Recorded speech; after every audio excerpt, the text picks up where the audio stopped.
All right, we ready to go? Okay, well, today's ancestor talk, this one's actually going to be kind of interesting because we're finally leaving China. We have been talking China to death for months and months and months, even though this is a very important period in Zen history and in Buddhism. But today we're going to cover the last few hundred years from Wuzong to Dogen in China, and kind of a refresher on the Emperor Wuzong. I will cover this real briefly because it sort of sets up this final period. He was the last of the Tang emperors, and he initiated a cleansing of China of all non-Taoist religions, and that included Buddhism. So one of the things that he did was he got rid of all non-Chinese influences that he perceived, and he stated that this was for three reasons. He said that the money that was going to the monasteries should be going to the Chinese government. They were at war with the Uyghurs to their west. This was a Muslim group, and this war was very expensive. And so he thought that no money should be going to monasteries when it could be going to fund the war. Also, he thought that loyalty to priests and patriarchs, that should be following the Confucian scheme, and that loyalty should be going to the families and lords. And he was also obsessed with the Taoist concepts of immortality, which are very different from the Buddhist concepts of nirvana. He saw nirvana as a type of death, and he was a guy that was obsessed with this, with his own mortality. And so I think we see a kind of situation here where he was trying to prop up these political beliefs, but what he actually needed was cash to fund a war. So it's kind of one of those situations where patriotism is the last refuge to which a scoundrel clings, unless you believe Andros Bierus, where he posited that actually it's the first. So Wuzong dies in 846, and the persecution ends. But the problem is the persecution had been pretty effective, and there was only two lineages of Buddhism left in China at the time. One of the Pure Land sects, and of course Chan. But this ushers in what's known as the Sung Dynasty. And Pure Land and Chan were the only two survivors of Wuzong's purge.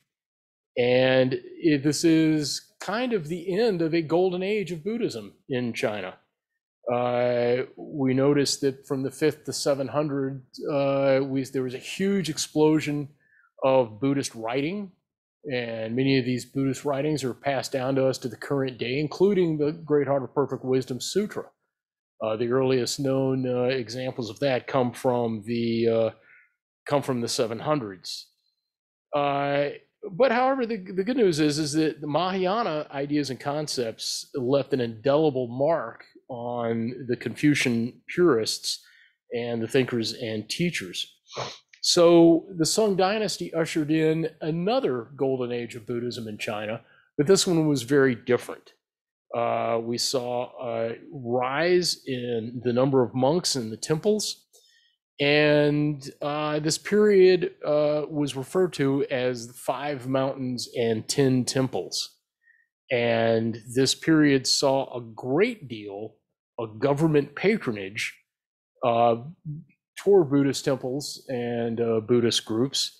And so Buddhism moved toward a mainstream with a lot more numbers of people involved, building of temples, and government patronage, and an adoption of the intelligentsia of the country. A couple of interesting things to note about the Sung Dynasty, Buddhism during the Sung Dynasty, is that we don't have any towering creative figures. There's no Bodhidharma or Huaining. This is where you get that stretch in the patriarchs. If you study the lineage of the patriarchs, most of these guys, there's very little biographical information, if any. Some of them, it just flat out says no biographical information known. This parallel of an explosion of Buddhism during this time also saw an explosion in Confucianism. So both of these practices kind of saw this great rebirth in China under this dynasty. And one of the things that we'll talk about in future talks is this is also the period where Chan Buddhism actually leaves China. And it left China toward the 11th and 12th centuries and traveled to Korea, Japan, and Vietnam. So that's the future of Chan Buddhism takes place in those three countries. And after this period of the Sung Dynasty, we see it dying out in China. So kind of an interesting situation there. One of the things that happened during this period, at the beginning of the Sung Dynasty, after Wuzong's purge and the surviving lineages that were still in China, we saw the arising of the House of Cao Teng. And it takes its name from the abbreviations of its two founders, Tung Shan Lang Che, who lived until 869, and Cao Shang Pinchai, who lived until 901. And each of these, the House of Cao Teng was named after a combination of their two names, and it was their names were taken from the mountains that their monasteries were built on. And both of these guys were taught by the last Tang patriarch, Dongshan. And in Japanese, these their names are recorded as Tosan Ryokai and Sozan Hojaku. So if you take those abbreviations of the name, combine them together, you get Soto. So the late 800s is where we see the first codification of Soto Zen, even though at the time it was called the House of Cao Teng. So here is the beginning. This is kind of the point where Soto Zen, as we would recognize it, starts to exist. A couple of things that they were wrestling with at the time was how to reconcile the two levels of reality, or two levels of truth as they saw it. And they codified a concept called the 5 ranks.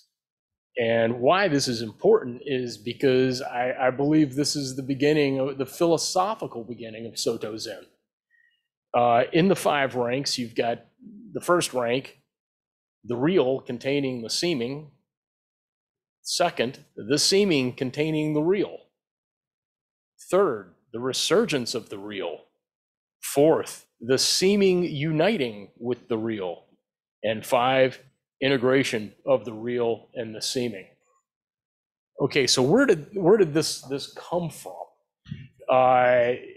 Some of these ideas that there were different levels of reality in Buddhism go all the way back to Narjuna, and we'll talk about that in just a second. But one of the interesting things is the verses that the 5 ranks. Oh, thank you. The verses of the 5 ranks.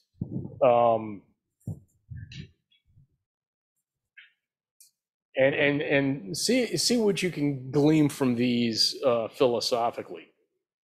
Okay, the first one, the bent within the straight. In the 3rd watch of the night, before the moon appears, no wonder when we meet there is no recognition. Still cherished in my heart is the beauty of earlier days. Okay, the second, The straight within the bent. A sleepy-eyed grandmother encounters herself in an old mirror. Clearly, she sees a face, but it doesn't resemble hers at all. Too bad, with a muddled head, she tries to recognize her reflection. 3, the coming from within the straight. Within nothingness, there is a path leading away from the dusts of the world. Even if you observe the taboo on the present emperor's name, you will surpass that eloquent one of yore who silenced every tongue. 4th, arrival at the middle of the bent. When two blades cross points, there is no need to withdraw. The master swordsman is like a lotus blooming in the fire. Such a man has in and of himself a heaven-soaring spirit. And then finally, unity attained. Who dares to equal him who falls into either being nor non-being? All men want to leave the current of ordinary life, but he, after all, comes back to sit among the coals and ashes. Beautiful poetry, to be sure. Well, what in the hell are these guys talking about? So, how this is typically interpreted among modern scholarship is that, one, the absolute is in the identity of all differentiated phenomena, since they all share in the ultimate nature of emptiness. That concept should sound a little familiar. We just basically chanted that. Okay, nothing arises of its own. Everything is connected to everything else. The absolute is seen in all things, and each and every phenomenon is considered separately, since the nature of all things is complete and sufficient in itself. Okay, well, this says essentially the opposite of that. You know, I mean, there is a wooden pillar right here. I mean, we know it's a pillar. And there's two ways to look at this pillar. This pillar is this pillar, but at the same time, this pillar used to be pieces of a tree, and there's a metal core inside of there that came from somewhere. And we can just keep going on and on and on and find connections to virtually everything else in the universe just looking at this pillar. So there's two ways to see this, and they're both true.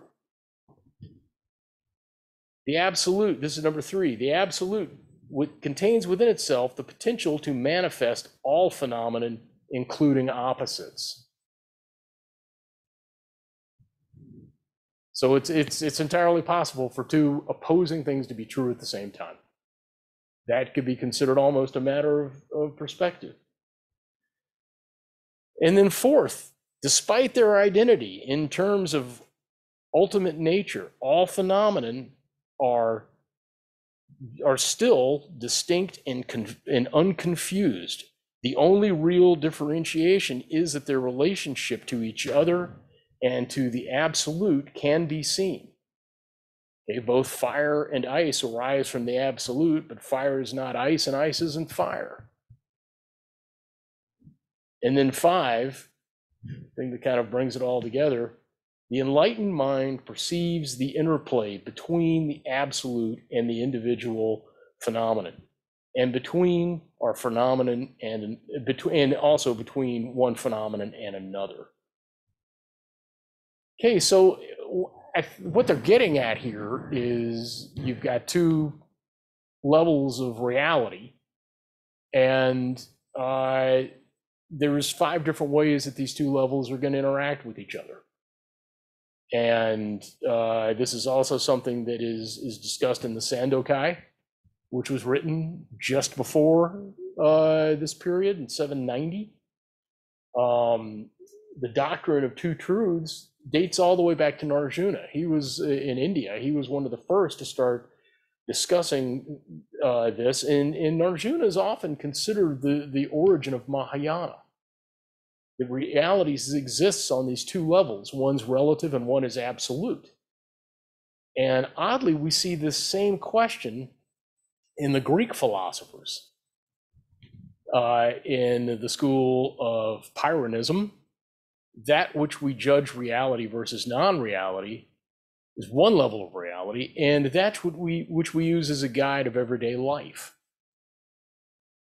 Okay, so remember, we talked about a couple of months ago that it's very, very possible, since we know historically Buddhism was established in Afghanistan before it reached China, that it's very, very possible that Buddhism soaked up a lot of Greek influence and was taken to China via the Silk Road. And one of the things that we can historically base that on is that for the first 200 years that Buddhism was in China, that after Bodhidharma, so from about 500 to 700, if we look at all the descriptions of Bodhidharma, he's described as a Persian. He's called a Western barbarian. He's described with very, very Caucasian features. But then at the 7th century, things kind of flip-flop, and we have Chinese historians from the 7th century goes, no, he was from a Brahmin family in southern India. So it's kind of hard to reconcile those two at the same time. You know, there's probably political reasons, you know, for Chinese teachers at the time in the 7th century to say, yeah, the guy that taught us all this was this crazy barbarian that came marching out of Persia on the Silk Road. Kind of worked a little better for their interests to say, no, this all comes from the Brahmin families of southern India. So I kind of, if you look at some of the trends, some of the descriptions between these two levels of reality, absolute versus relative, as these Chinese teachers saw this, you have a comparison of straight versus bent. You have one versus manifold or many, identical versus different, universal versus particular, dark versus light, real versus apparent, ideal versus actual. So that's kind of how they saw the two columns, absolute versus relative realities. So that was the primary philosophical issue that they were trying to deal with. And they felt like with the five ranks that they put this issue to rest. So that from there, Chan Buddhism was allowed to enter a different period. Probably not that cut and dry, probably more a situation where these philosophical movements in the 6th and 7th century that resulted in this huge outpouring of writing kind of codified what had happened for the previous few hundred years in China, with its influences possibly from the Greeks, but its definite hybridization with Taoism. Because what we saw in that period between Bodhidharma and Huining, we saw this kind of evolution of transient teachers that were living in the woods, maybe teaching a handful of people, into large established temples and monasteries that had government subsidies. That's two radically different ways to run a religious movement. And each of them are going to have its inherent problems, as we see with the life of Huining, a lot of controversy and problems during his succession, where he gets run out of the school and has to flee for his life and take refuge in another part of the country to continue teaching and to transmit his lineage. Okay, so in China at the time, this was known as the Caodong School, and it remained a minor northern school. Remember, China was basically divided into northern and southern kingdoms. As a minor northern school from the late 900s to the mid 1100s.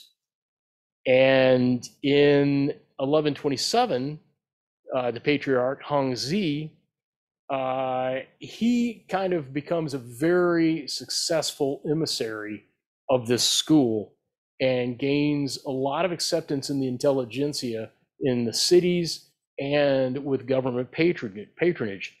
So that kind of changes things. Okay, we've got this minor school that all of a sudden becomes kind of an intellectual movement and becomes kind of hip and fashionable. Okay, so the 11th, 12th century, there began this debate of because before then, teaching was primarily done with koans. And the Chan lineage had a long history of teachers using bizarre behaviors or gestures or teachings that really didn't make a whole lot of sense, intellectual sense, as their primary teaching modes. And so it began a debate with Hongzhi between the value of koan study and the value of what they termed silent illumination, that we can assume means sitting. Okay, after Hongzhi, there were four successive teachers that championed this approach from 1117 to 1227: Wukong, Zhangji, Zhijian, and Ruling. And this signified a break in 10th century traditions as taught by Fushan. Originally, this was called the Linji school. So prior to Hongzhi, we have the Linji school, and the Linji school was transmitted by a guy named Moyan Eisai, who left Japan and came to China twice in 1168 and 1187, and took his teachings back to Japan and named it the Rinzai school. So that's the beginning of the Rinzai school. It was introduced into a period of Japanese history that saw a great rise of the power of the samurais and less centralized power of the imperial family. And Rinzai was adopted by the samurai class. So that kind of sets us up for where we're going next. Because does the date 1227 stick out for anybody?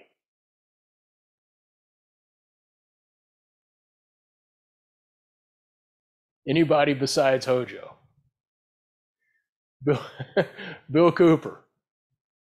Getsuryu. Is that when Dogen went to China? That's it. That is exactly it. So we have this argument on what's more important, koans versus sitting. You have Rinzai introduced into Japan between 1168 and 1187 with their emphasis on koan teaching. From the earlier Linji school, 1227, Dogen arrives in China. He's there for 5 years, comes back to Japan with the exact opposite message. Sitting is the most important. So we have this philosophical debate on what's the most important of the Buddhist path, and this debate's going to now leave China and take up in Japan. This wasn't the end of Buddhism in China. This was just the end of its golden age. It never saw the prevalence or the influence from the Sung dynasty ever again, even though Buddhism never altogether died out in China. But the golden age of the Tang dynasty, which was the huge proliferation of teaching and writing, and then the subsequent golden age, which is almost like a mainstreaming of Buddhism that lasted up to the 1200s. We never saw the like of it again in China.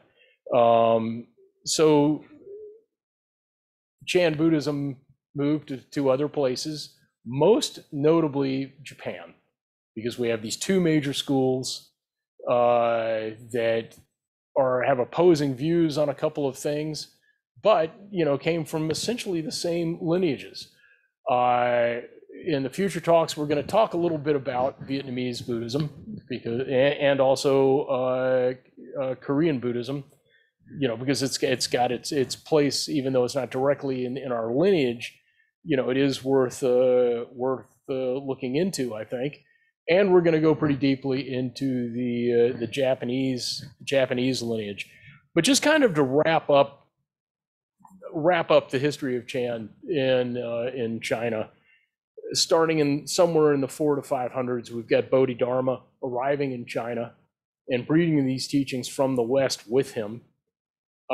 We have a period of establishment and a period of hybridization with Taoism, kind of culminating in Huining, because by the time we get to Huining, we now have large temple complexes and monasteries, and Huining, that period ushers in the Tang Dynasty, where we see this huge explosion of Buddhist thought in China, and we can trace its Taoist influence through a lot of these sutras and a lot of this writing. We see the brief period of decline with Emperor Wuzong and his series of persecution. And then we see Buddhism rise again in a different sort of way. It's more mainstreamed. Its practice extends into the cities and out of the monasteries, but we don't see the towering creative forces or individuals that we saw in the earlier period in the Tang Dynasty, and then toward the end of the Sung Dynasty in the 1200s. Buddhism is now leaving China for other parts of Asia. So that's kind of to sum it up historically. To sum it up philosophically, they believed that they had put Arjuna's question to rest, and that you have these 5 ways that reality interplays with each other. 2 levels of reality, relative and absolute, and 5 ways that they interact. And that was codified into some very beautiful poetry. It's kind of difficult for people in the modern age to follow, but that was kind of the philosophical issue that they put to rest. The philosophical issue that they left for future generations is what is the most important aspect of this path. The intellectual mode of studying koans and transcending your intellect, working with your intuitive mind, or do we do that by sitting in silence? And when we talk about Dogen, as everybody here knows, Dogen wrote and wrote and wrote. He wrote and taught extensively. You could pile up his writings, and they're about that thick. I've never made it through the whole thing.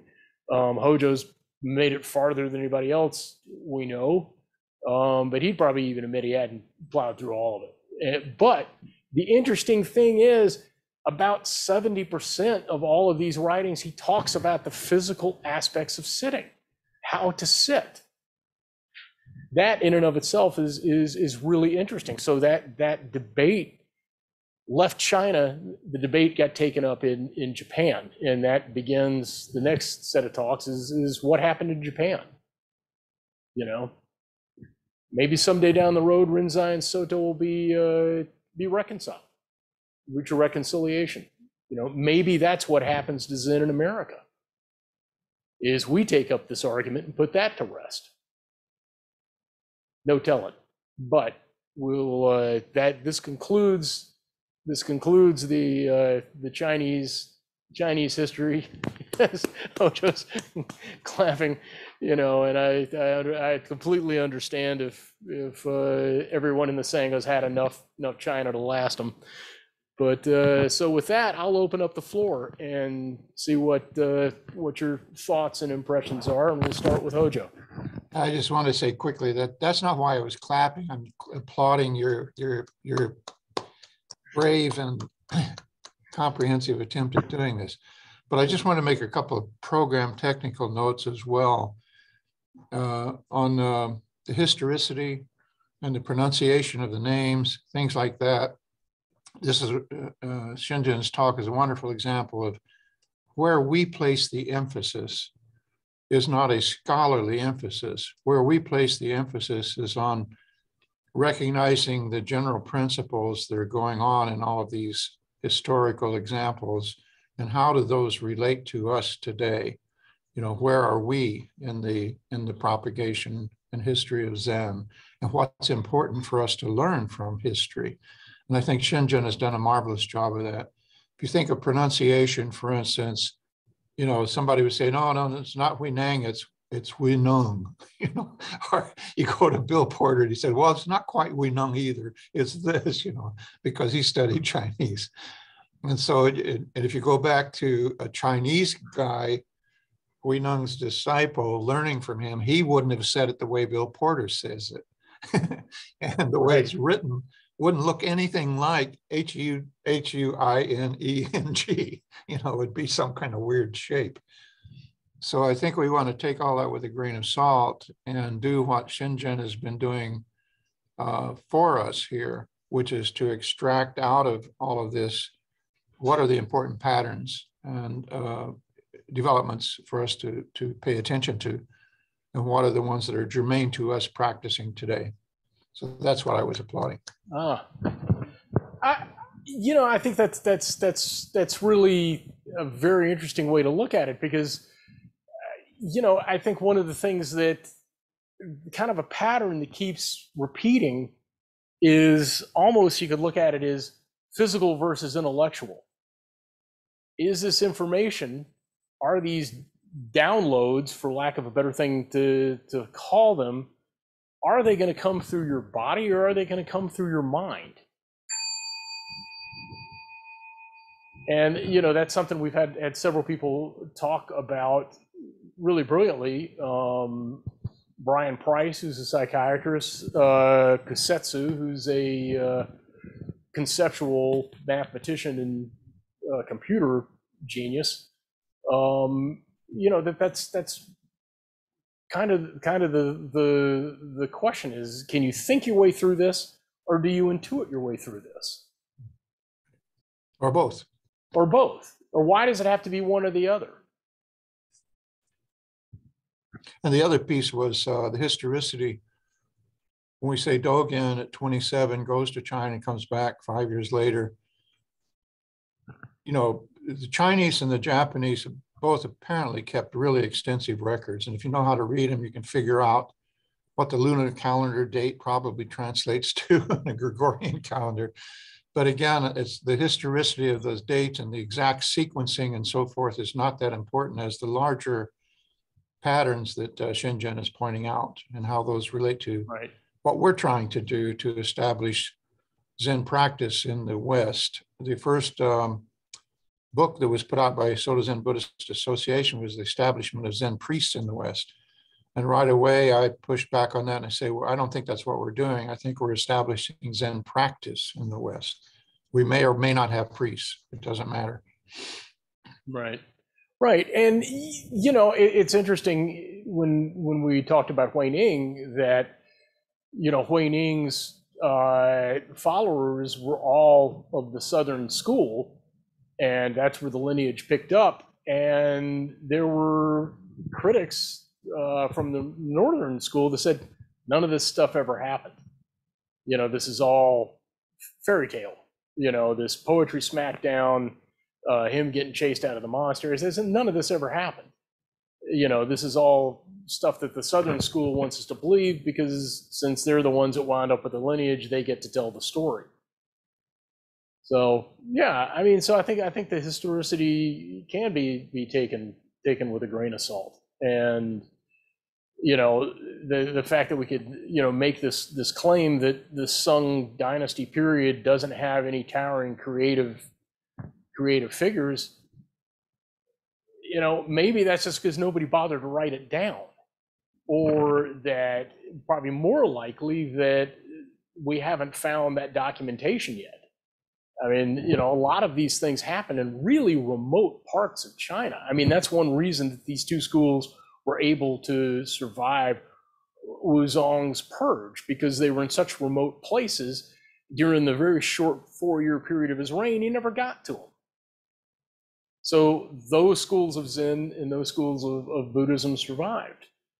But, I think that Mao's Cultural Revolution was very, very damaging to what we know of the history of Zen. There probably was documentation that's since been destroyed. So some of these characters from this period where it's biographical information completely unknown, at one time that may have been very well known. And these individuals might have been very revered at that time. It's lost to us now, or maybe not permanently lost, but maybe lost for the time being, and maybe permanently lost. According to Red Pine, it's still alive and well out in the monasteries and in the mountains. I'm going to put in the chat a couple of names, Gary Ferguson and his book, and Red Pine for people to follow up on if they want to. That's all I had. Please, everybody else, join in. Does anybody in the Zendo have any questions? Lindy has a question. This is a new mic. Oh, actually.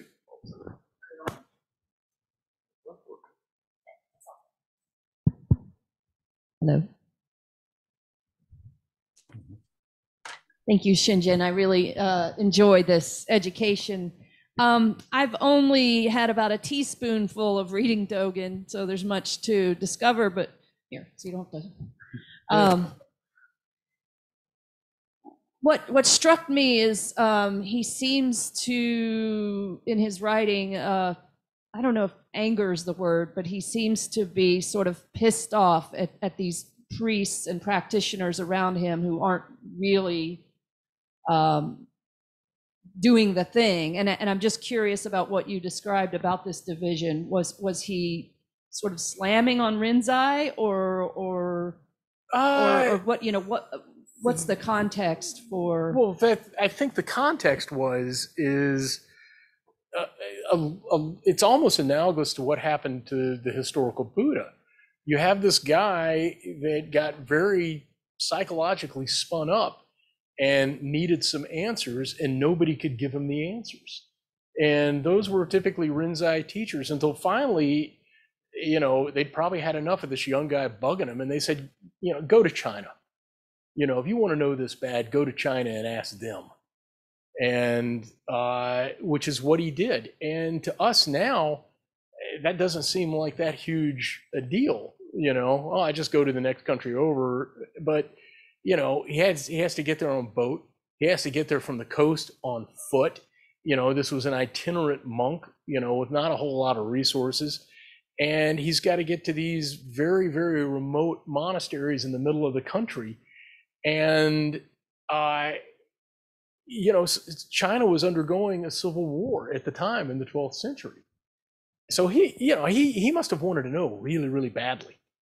And I think that urgency is what comes across as irritation in his writing. I think that what it was that, he was in such a psychologically rough place.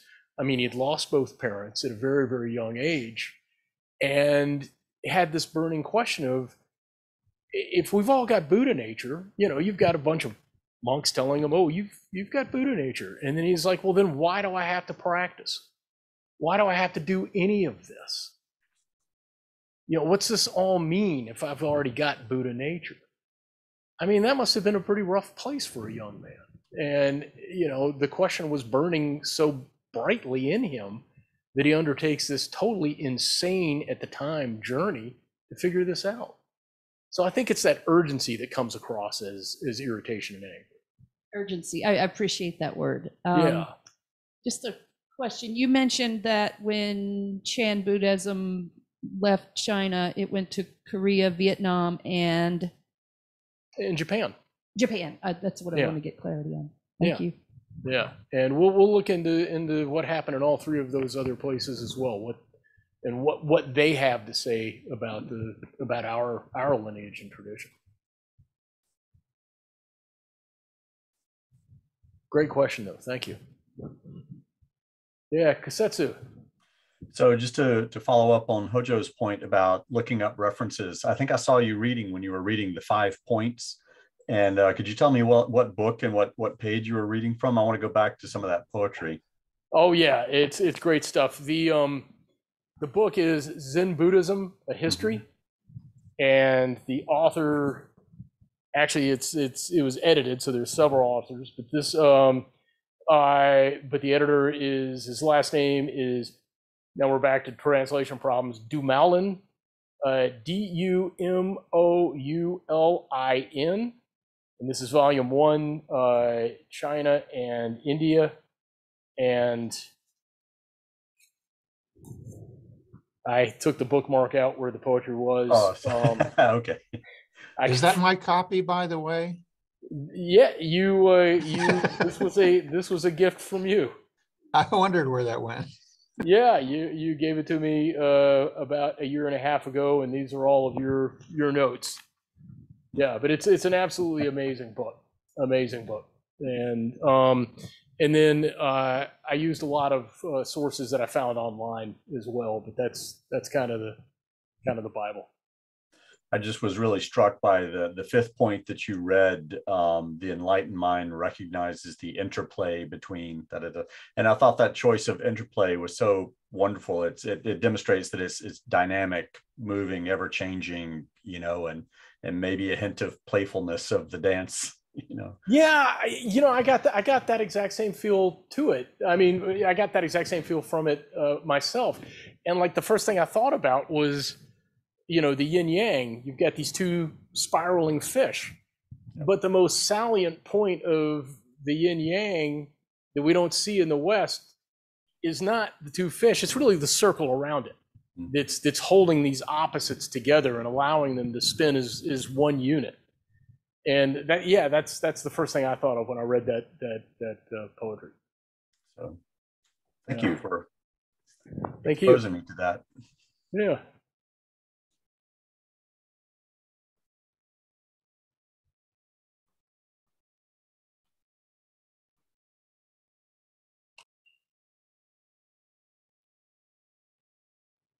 John, I can hear you thinking from here. Thank you, Shinjin, for your presentation this morning. Hojo, I've got a question for you. Are you hearing me okay? Okay. Could you elaborate just a little bit more about how I, a practitioner, how following these historical threads concerning the figures as they move through China, Japan, Korea, the history, could you elaborate on how that might inform and impact my daily practice, both my formal practice and my daily living? Well, if you now that I've published a book, I can plug my book. There's a chapter called "Following the Sages" toward the end, as guides to the original frontier, and in there I touch on some of those things. But I think all you have to do is look at the political quagmire we're in, with the pile on top, the pandemic and climate change, and the kind of whole catastrophe, as Zorba the Greek called it, that we're facing, and realize that the people in these times were facing similar things. They had epidemics, and they didn't have the science that we have, so they didn't have as many tools to fend it off or try to deal with it as we have. And so I think the genius of Zen through all of these changing times, and as Shinjin said, it was civil war in China when Dogen went there much, much later. But the times, they are changing, as Master Dylan says, and they were in that time too, through 600, 700, 800. Those are the three key pieces of liturgy we have in our Soto Zen liturgy, from Songsan, Sekiro Kisin, and Dongshan or Tozan. So, yeah, I'm getting an echo. So I think the answer is flip, and it's dismissive, but it's the same. Just sit. Fortunately, we have inherited this great history and legacy. I'm still hearing an echo. But the main thing we've inherited, as Shinjin is pointing out, is we've inherited a method. We've inherited a pedagogy, a way to something to do about it, which is to do thou likewise, sit in zazen and see if you don't come to the same conclusions, same findings, conclusions, recommendations as they did. Yeah. What I would add to that, one of the reasons that I think that studying our patriarchs is as important as it is because, Huining didn't start out as Huining. Dogen didn't start out as Dogen. They started out just like us as complete initiates and amateurs and newcomers to these ideas. They started out in turmoil too. And if you study the backdrop of their lives and study what they were able to do, there's kind of a roadmap for what you can do. You may not leave the impact on Zen that Dogen did. Reaching Buddhahood is questionable for anybody, how that exactly happens. But, all of us came to this, or most of us came to this in some kind of turmoil. And the effect that the practice has on our lives, we have to assume is the same effect that the practice had on our patriarchs' lives. So I think that's why the study is as important as it is, because Huining's struggle is your struggle. Bodhidharma's struggle is your struggle. I mean, everybody's enlightenment's their own enlightenment, but I mean, this trend, all of these guys, it kind of starts out the same way. Troubled young guy can't figure this out, and his teachers can't explain it to him, so he's got to do the work himself, and he comes to the realization himself. And not to be too sexist, I want to throw the hers and herselves in there too. Oh yeah, I mean, guy, him is kind of a universal term. Dude, yeah. Thank you. Yeah, and I think as a to show it is, to explain it is in terms of like not gender specific. The Buddha is always shown as androgynous. Every depiction of the Buddha, if you look at his face, he is shown very androgynous, and he is shown kind of taking on the facial characteristics of wherever that art was put together, which says these are going to transcend cultural trappings. These teachings are. And that's very different from the Hindu sculpture and iconography that preceded. But I wanted to come back to you, John. Was that anything more on that? Hojo, I'm still struggling and resisting this idea of a linear progression with incremental steps getting somewhere. At this moment, that's something that I'm resisting, because my experience is it actually isn't somewhere else. It's actually here now. Well, that was the rap on the so-called gradual school of Shin Shu in the northern school, as opposed to Huineng's so-called sudden school in the southern school, the sudden school. And they think the scholars think Shen Hui promoted this difference. But when they study the records of both the great teachers, they were not that different in their pedagogy. And so if you think about it, if you have this kind of insight in your lifetime, it has to be sudden, because the moment before, it wasn't happening. It happened in that moment. And it's not a once and for all. It continues practice after enlightenment, Buddha going back to the cushion for the last 50 years of his life, it goes deeper and deeper. But nonetheless, it has to be considered sudden because it didn't happen last year, right? Here it is this time, something happened.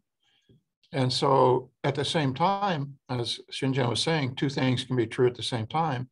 It also has to be gradual because it took the entire universe to get you to this point.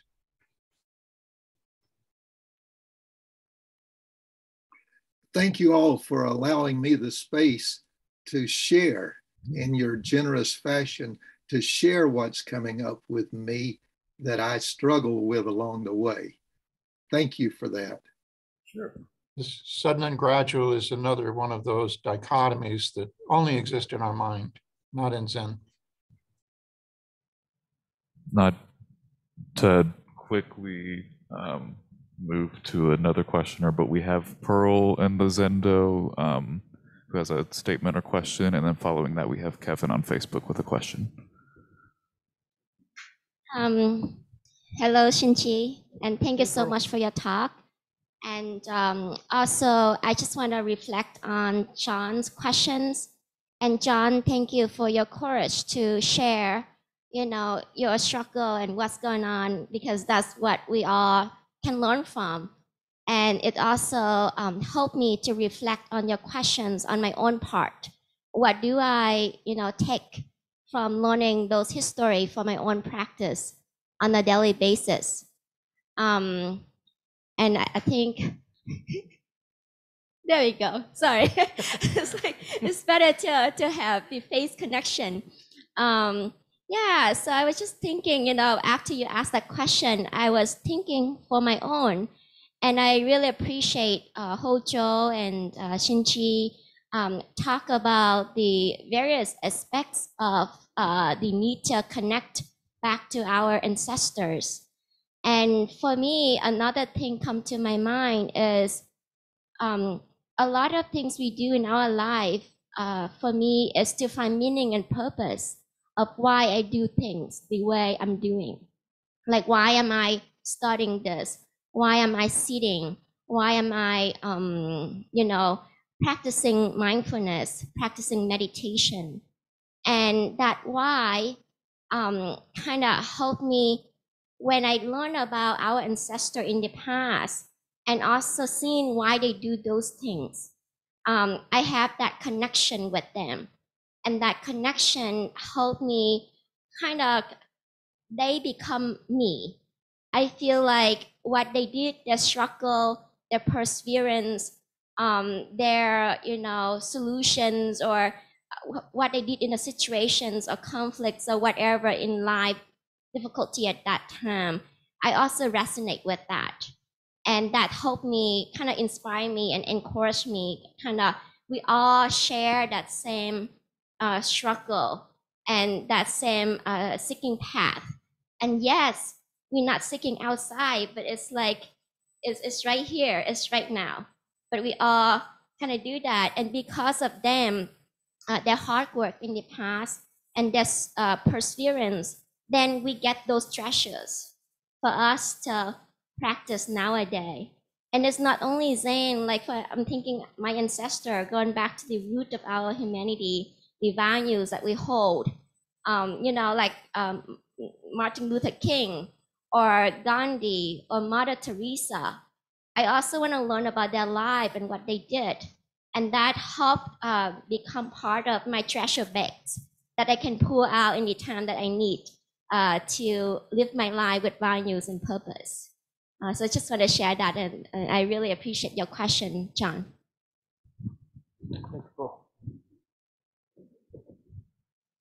Thank you for sharing, Pearl. Very insightful. I do want to follow with Kevin's question, because Kevin's had the question for a moment out here, oriented towards Shinjin. You have discussed the history as a Zen practitioner. How do you think a Rinzai practitioner would tell this history differently, what you've shared today? Well, obviously you'd have to ask a Rinzai practitioner. I have only ever practiced Soto Zen. I have never practiced Rinzai. I have met Rinzai practitioners. I've done a little bit of reading, but I don't have the expertise to answer that question for you. It's an interesting question, but yeah, they would probably pick up their lineage from the Linji school, which was what the Rinzai described.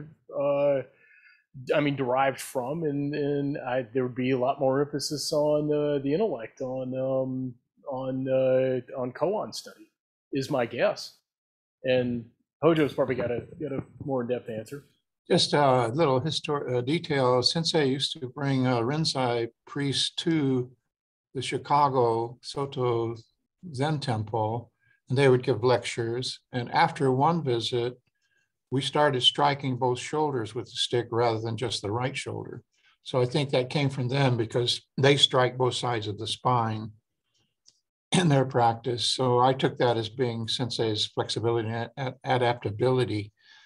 And he always maintained, if you read Mokurai, the second publication of his collected talks, the first one, Jnana, Ways Amongst the Ways of jhana or contemplation, he compares in great detail and very thoroughly Soto, Rinzai, Obaku, which was a smaller school. And of course, he comes down on the side of recommending Soto Zen as the upaya for our times. But a very fair treatment of Rinzai. There's no real conflict, and the two, all roads lead to Rome, the two different pedagogies are for different types of people. Some people probably are very responsive to and should train in the Rinzai fashion. We're not trained in that, so we don't try to do that. We talk about the koans and study them, but we would be the last, have to be pretty hubristic to try to actually train people in koans. Thank you both for your answers. Oh, there we go. Go, Bill. An old Rinzai practitioner here. My first 18 years were Rinzai. My first teacher was Edo Shimano Roshi at Daibazatsu Zendo. We were taught from the beginning that koan practice was a preliminary to shikantaza, that the koan practice was to mainly get your mind out of the monkey world and focused on the koan, but that eventually morphed into just sitting, shikantaza. From my own personal point of view, I've practiced with 4 different roshis now, Hojo. It depends, I think, more on your teacher than it does on whether it's Rinzai or Soto. If you've got a Soto teacher that likes koans, after all, Dogen wrote a book. Dogen was originally a Rinzai type, but he wrote a book on koans. So depends on your teacher and where the emphasis placed. I don't think there's any big philosophical differences. Thank you.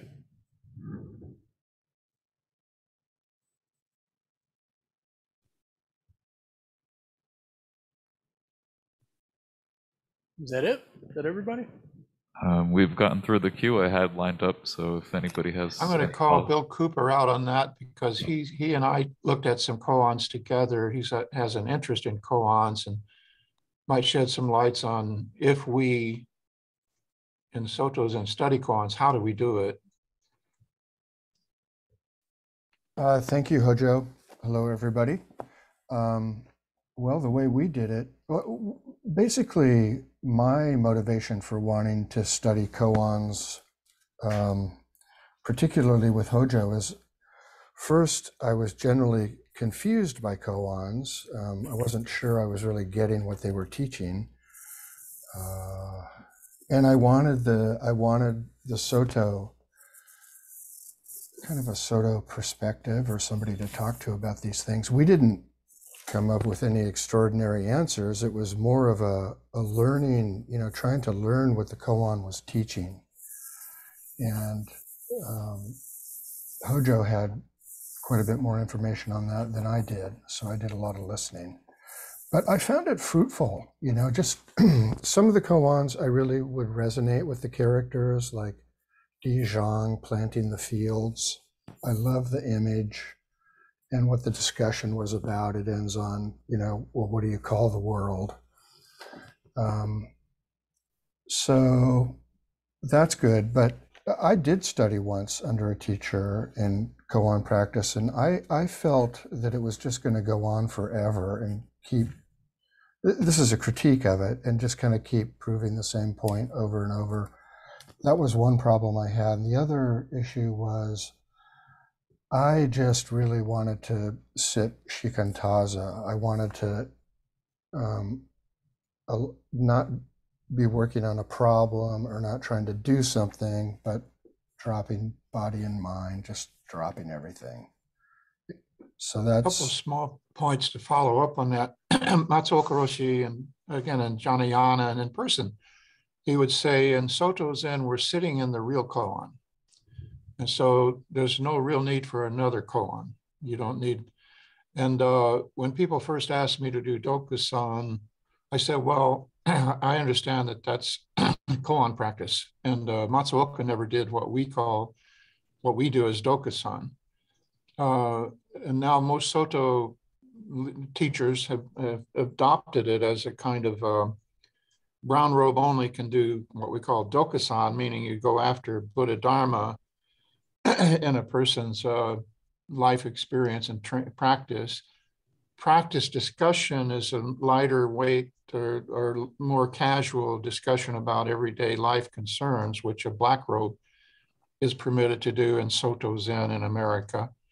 So I said, if we'll do Dokusan, if you like, they'd gone to some Soto Zen retreats where the priest did that. I said, but you have to bring the koan. I'm not going to try to train you in koans because I don't know how to do that.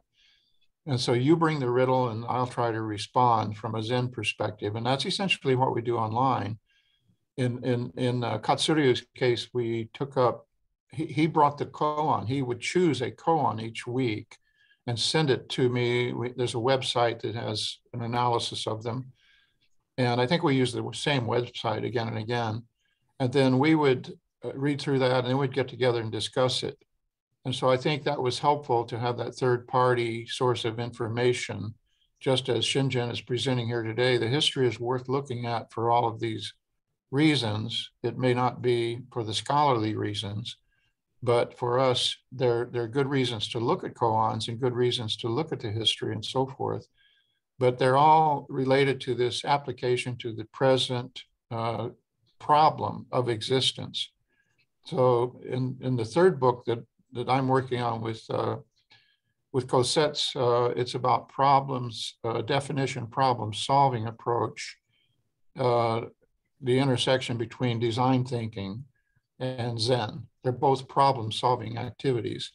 So if you look at the problem that Buddha defined, he defined the problem of existence in a certain way appropriate to his time and place. And then he prescribed, problem solution, how to go about the Eightfold Path, the Four Noble Truths, etc. So if you look at koans, they're these incredibly difficult problems that are like poetry, haiku poetry, for instance. They're pointing at the absolute quality of the reality of existence, very difficult thing to pin down. And working on the koans is very similar to trying to analyze this wonderful poetry or the 5 Goi koans of Tozan and so forth. So we encourage everybody to do that, but we think the last thing we want to do is to suggest that people should sit in Zazen going over and over their koan. Zazen itself is the ultimate expression of Buddha Dharma. And so we're sitting in the middle of the Genjo koan, the koan of everyday life, when we're sitting in Zazen. If we layer other stuff on top of that, it's almost hopeless. So that would be the main difference that Matsuoka Roshi pointed out between the pedagogy of Rinzai and Soto. Soto is very much more simple and direct. But again, they're personality types for whom they probably need to be given the koans by their teacher and forced to come up with an answer in order to frustrate their intellect. Because like, you know, we're very driven in the West, and the koan practice is very driven. But Sensei's recommendation was Soto. Soto is much simpler for us. Not that we're simple.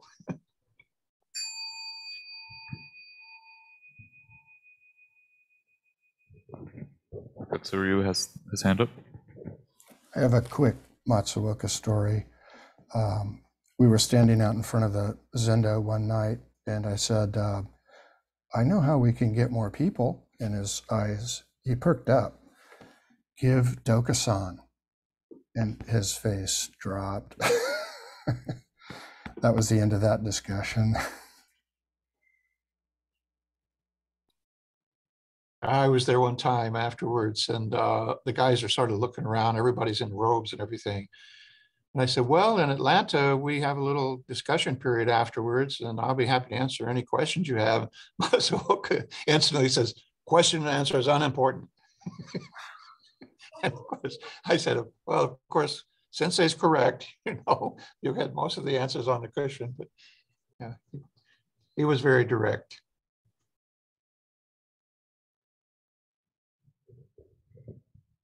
I'll give a moment for those who haven't spoken yet a chance to speak. We see Michael, Sarah, and Joe online. Did any or all of y'all have any comments or questions?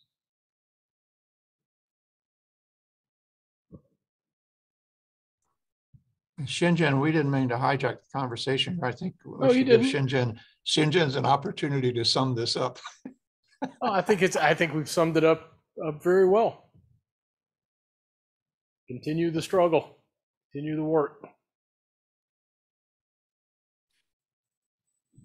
Any remaining last questions in the Zendo? Shinjin, any closing remarks? No. Okay. Thank you all for being here. In that case, I will do the closing first. Yeah. Just obligatory reminder about Donna and our programming online and all that.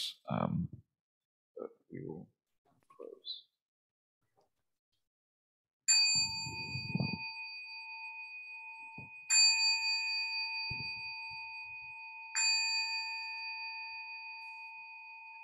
Beings are numberless. I vow to free them. Delusions are inexhaustible. I vow to end them. Dharma gates are boundless. I vow to end them. The way is unsurpassable. I vow to realize it. Beings are numberless. I vow to free them.